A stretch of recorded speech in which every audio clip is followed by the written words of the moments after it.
नमस्कार, ESPN 9 news में आपका स्वागत है। मैं हूं आपके साथ दिनेश कुमार। बात करेंगे बहुजन समाज पार्टी के सुप्रीमो और उत्तर प्रदेश की पूर्व मुख्यमंत्री मायावती की। मायावती का राजनीतिक दल पिछले 10 सालों में लगातार निरंतरता के साथ कमजोर होता हुआ नजर आ रहा है। उत्तर प्रदेश में तमाम 80 सीटों पर मायावती ने लोकसभा चुनाव के दौरान चुनाव लड़ा।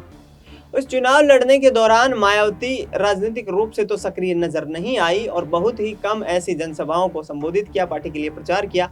लेकिन उनके भतीजे आकाश आनंद, जो कि बसपा के दोबारा से नेशनल कोऑर्डिनेटर बनाए गए हैं, वो यहाँ पर बीजेपी पर काफी हमलावर होते हुए नजर आए। लिहाजा अब उत्तर प्रदेश में 10 सीटों पर विधानसभा का उपचुनाव होने वाला है।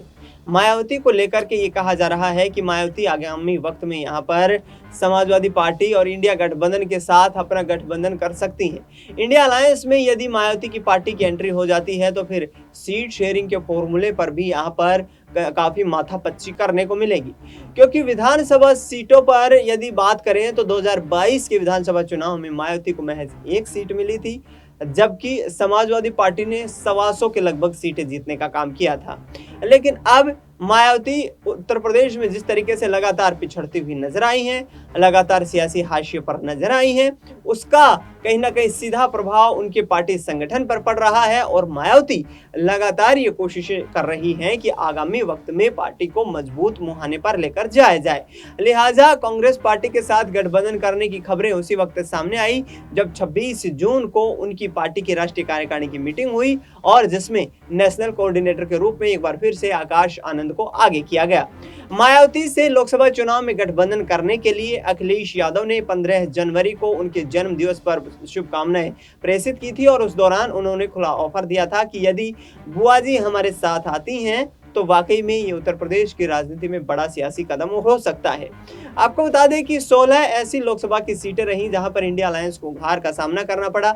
उन 16 सीटों पर मायावती के पार्टी के तमाम जो प्रत्याशी थे उनका प्रदर्शन बेहतरीन रहा। हालांकि मायावती उन सीटों को जीतने में कामयाब नहीं रही, लेकिन यदि उन सीटों पर गठबंधन होता हुआ संभव होता तो ऐसे में यहाँ इंडिया अलायंस की सीटों में ये जो संख्या है 43 की, ये बढ़कर 60 तक पहुंच सकती थी।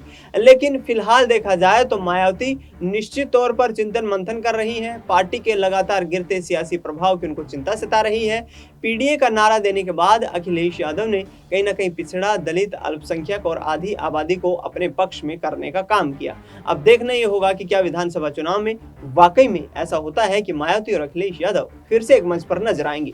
फिलहाल इस खबर में इतना ही। देश दुनिया की तमाम बड़ी खबरों के लिए आप देखते रहिए एसपीएन 9 न्यूज।